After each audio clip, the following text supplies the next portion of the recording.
எப்படி இருக்கீங்க? நல்லா இருக்கீங்களா? இன்றைக்கி இந்த சேனலில் அட்டகாச குடும்பத்தில் இந்த வீடியோவில் நம்ம என்ன பார்க்க போகிறோம் அப்படின்னு பார்த்தீங்கன்னா, யூடியூப்பில் வந்து 3 நாளில் வாங்கலாமா மானிட்டேஷன். நாளே நாளில் மானிட்டேஷன் வாங்கலாம்னு சொல்கிறாங்க. அது எப்படி நான் உங்களுக்கு சொல்லித்தரேன். அதுக்கு முன்னாடி யூடியூப் கற்றுக்கணும்னு ஆசைப்பட்றீங்களா? இல்லை உங்கள் சேனலில் monetization problem, AdSense problem, ID verification, address verification, பின் இப்படி நிறைய வெரிஃபிகேஷன்லாம் இருக்குல்ல, ஆஃப்டர் மானிட்டேஷன் அதுக்கு அதெல்லாம் பண்ணணுமா? பிஃபோர் மானிட்டேஷன் வெரிஃபிகேஷன் பண்ணணுமா? சேனல் இப்போ தான் ஆரம்பிச்சிருக்கீங்களா? நிறைய செட்டிங்ஸ்லாம் பண்ணணுமா? எல்லாமே பணம் கொடுத்தால்தான் சொல்லி கொடுக்கிறேன்.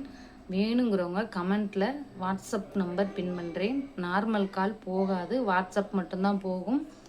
வேணுங்கிறவங்க அந்த நம்பருக்கு வந்து கூப்பிடுங்க. வீடியோக்குள்ளே போயிடுவோமா? நானும் ஒரு சில நாட்களாக பார்த்துக்கிட்டு இருந்தேங்க. 4 நாளில் மானிட்டேஷன் வாங்கலாம், 3 நாளில் மானிட்டேஷன் வாங்கலாம், எப்படி அப்படின்ட்டு என்கிட்ட ஒருத்தவங்க வந்தாங்க. இந்த மாதிரி 4 நாளில் மானிட்டேஷன் வாங்கலாம்னு சொல்லி தான் பணம் வாங்கி என்கிட்ட சொல்லி கொடுக்குறாங்க. 3 நாளில் மானிட்டேஷன் வாங்கலாம்னு சொன்னாங்க. நம்பி போகிறோம், எப்படிங்க இதெல்லாம் அப்படின்ட்டு என்கிட்ட டவுட்டு கேட்க வர்றவங்களுமே அந்த மாதிரி கேட்குறாங்க. 4 நாளில் மானிட்டேஷன் வாங்கலாமா, எப்படி அப்படின்ட்டு. அதுக்கு அவர்கள் சொல்லி கொடுப்பது ஃபேக் லைவ். ஃபேக் லைவ்னால் என்னென்னு தெரியுமா உங்களுக்கு? நிறைய பேர் என்கிட்ட வந்தவங்க அந்த பிரச்சனையால் பாதிக்கப்பட்டு வந்திருக்காங்க. ஒரு சிலர் அதை வந்து நான் ஏற்றுக்கொள்ள மாட்டேன் அப்படின்னு இருக்காங்க. யூடியூப்பை பொறுத்த வரைக்கும் யூடியூப்பு வந்து ஆடும் வரை ஆடு, ஆட விட்ட பின்பு தான் கழுத்தை பிடிக்கும், காலையும் பிடிக்கும். யூடியூப் எப்படி மனுஷங்களை விட யூடியூப் ரொம்ப தெளிவாக வேலை செய்யும். எங்க அவ்வளோ அமெரிக்காவில் போய் அவ்வளோ கம்பெனி வச்சுருக்கவன் சும்மாவா வைப்பான்? கேளுங்க. ஒரு ஃபோட்டோ எடுத்து ஃபோட்டோ லைவ் போடுறாங்க. அந்த ஃபோட்டோ லைவ் போட்டு ஒவ்வொருத்தவங்களுக்கும் மானிட்டேஷன் கிடச்சிருது. கிடச்சதுக்கு அப்புறம் என்ன செய்வாங்கன்னா, அதை அவங்க மறுபடியும் ஃபாலோ பண்ணிக்கிட்டே இருக்கும்போது வந்து inauthentic content, reused content, repetitive content, இந்த மாதிரி 3 வகையானது கொடுத்துருவாங்க. முன்னாடிலாம் பார்த்திங்கன்னா டிசெப்டிவ் ஆக்டிவிட்டீஸ் அப்படின்னு போடுவாங்க. டிசெப்டிவ்ஸ் ஆக்டிவிட்டீஸ்னால் யூடியூப்பை ஏமாத்துறதுன்னு அர்த்தம். அது எப்படி, இதெல்லாம் எப்படி எனக்கு தெரியுங்கிறது நான் உங்களுக்கு சொல்கிறேன். ஃபஸ்ட்டு 3 நாள் 4 நாளில் இந்த ஃபேக் லைவ் போட்டு மானிட்டேஷன் வாங்கலாம்னு சொல்கிறாங்கல்ல, அவங்க வந்து அப்படி சொல்கிறவங்களாம் நம்பாதீங்க. இது வந்து ஏன்னா அப்படி சொல்கிறவங்களுக்குமே அந்த மாதிரி பிரச்சனைகள்லாம் வந்திருக்கும்.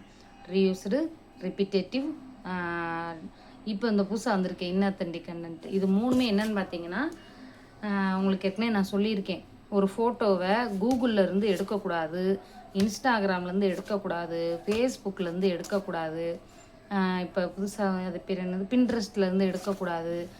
எடுத்து அதை எடிட் பண்ணி என்ன செய்கிறாங்க, ஃபோட்டோவை லைவில் போட்டு விட்டுறாங்க. அது வந்து நிறைய லட்சக்கணக்கில் 600K 700Kன்னு போகி 3 நாளில் மானிட்டேஷன் ப்ராசஸ்க்கு போயிடுது. 3 நாளில் மானிட்டேஷன் பண்ணுறாங்களா, பண்ண உடனே என்ன ஆகுது, ரீயூஸ்டு கண்டென்ட், ரிப்பீட்டேட்டிவ் கண்டென்ட், இந்த 2 ஆப்ஷன் போட்டு வந்துடுது. அப்போ அவங்க நம்மக்கிட்ட வருவாங்க, இந்த மாதிரி வந்திருக்கு, என்ன பண்ணலாம், ஃபேக் லைவுங்க எடுத்துருங்க அப்படின்னு. வாட்டி அப்ளை பண்ணி ரிப்பீட்டேட்டிவ் கண்டென்ட்டு, ரீயூஸ்டு கண்டென்ட் வந்தவங்க நம்மக்கிட்ட நம்ம வரோம், நம்ம சொன்னோடனே அப்படியான்னு கேட்டு அதை டெலீட் பண்ணிக்கிடுவாங்க. ஆனால் சிலர் வந்து மானிட்டேஷன் அப்ளை பண்ணி மானிட்டேஷன் கிடச்சிரும். இந்த லைவ் ஃபோட்டோ லைவ் போட்டு மானிட்டேஷன் கிடச்சிருது. கிடச்சதுக்கு அப்புறமா ஒரு வாரத்துலேயே அதை வந்து டிசபிள் பண்ணிடுறாங்க மானிட்டேஷனை. அப்போ இவங்க நம்மக்கிட்ட எப்படி சொல்கிறாங்கன்னா, வருவாங்க, அதே மாதிரி பிரச்சனை, எனக்கு இந்த மாதிரி பிரச்சனை வந்திருக்கு, என்னன்னு சொல்லுங்கள் அப்படிம்பாங்க. இந்த மாதிரி ஃபோட்டோ லைவ் போடக்கூடாதுங்க, எடுத்துருங்க. இல்லை நீங்கள் சொல்கிறது தப்பு, எங்களுக்கு வந்து இந்த ஃபோட்டோ லைவ் வச்சு தான் நான் மானிட்டேஷன் வாங்கினேன், என் சேனலில் வேறு ஏதோ பிரச்சனை இருக்குது, நீங்கள் கண்டுபிடிச்சி சொல்லுங்கள். யூடியூப்பை பொறுத்த வரைக்கும் உங்களுக்கு பாப்பா ஒரு நிமிஷம். அப்போ என்ன சொல்லுவாங்க, நாங்கள் இதை வச்சு தான் மானிட்டேஷன் வாங்கினோம், நீங்கள் தெரியாமல் சொல்கிறீங்க அப்படின்ட்டு சொல்லுவாங்க. அதை வந்து ஏற்றுக்கிற மனப்பக்குவம் கிடையாது.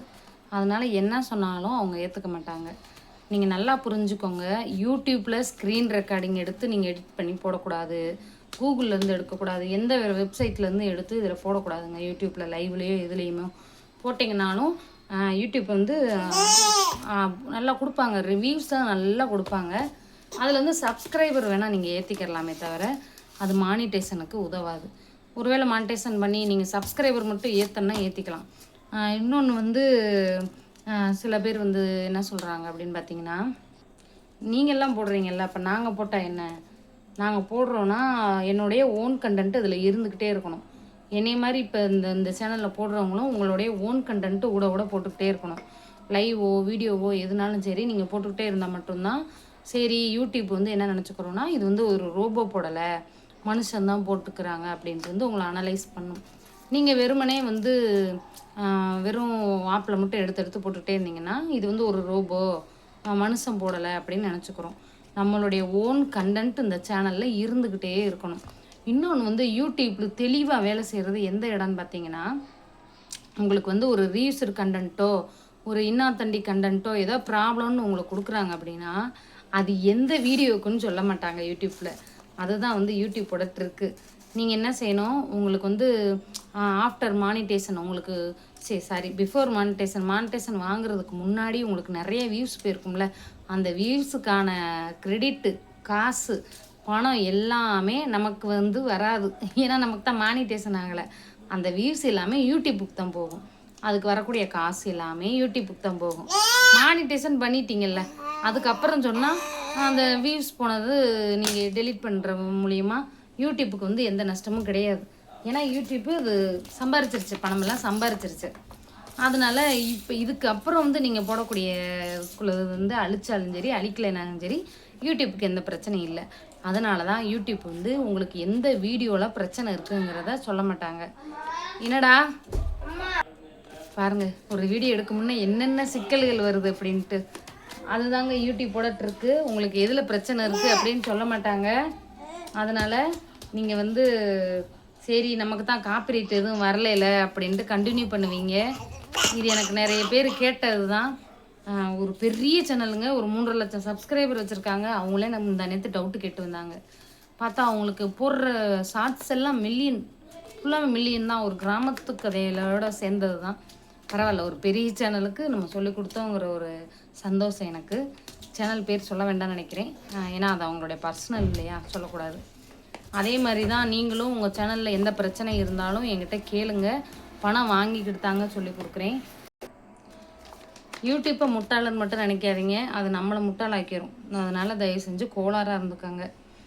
காப்பிரைட் வரல, ரீயூஸ்டு கண்டென்ட் நாங்கள் போடும்போதெல்லாம் வரலை, இப்போ தான் வருது அப்படின்னு நினச்சிங்கன்னா யூடியூப் வந்து அவங்க சம்பாரிச்சிட்டு கடைசியில் வந்து உங்களை முட்டாளாக்குற கதை தான். அதனால் தயவு செஞ்சு நீங்கள் அறிவலையாக இருக்க பார்த்துக்கங்க. எந்த டவுட்னாலும் நீங்கள் ஒன்று போடுறதுக்கு முன்னாடி ஆமாம் போடுறதுக்கு முன்னாடி போடட்டுமான்னு கேட்டுக்கோங்க. வாயில் என்ன வச்சுருக்க? என்னது இது? என்னதுடி இது? பேப்பர் இந்த வீசுகிற பாருங்க, இதை கடிச்சு வச்சுருக்கு இந்த பிள்ளை வாயில். சரி ஓகேங்க, இது மாதிரி உங்களுக்கு ஏதாவது டவுட் இருந்தால் வாட்ஸ்அப்பில் கேளுங்க. பணம் வாங்கிட்டு தாங்க சொல்லித்தரேன். என்னை டார்ச்சர் பண்ணுறாங்கங்க சில பேர், எல்லாம் கேட்டுட்டு நாளைக்கு வரேங்கிறாங்க. அதனால் நான் பணம் வாங்கிட்டு தாங்க சொல்லித்தரேன். பணம் போட்டுட்டு அதுக்கப்புறம் டவுட்டு கேளுங்க தயவு செஞ்சு. டாட்டா பாய்.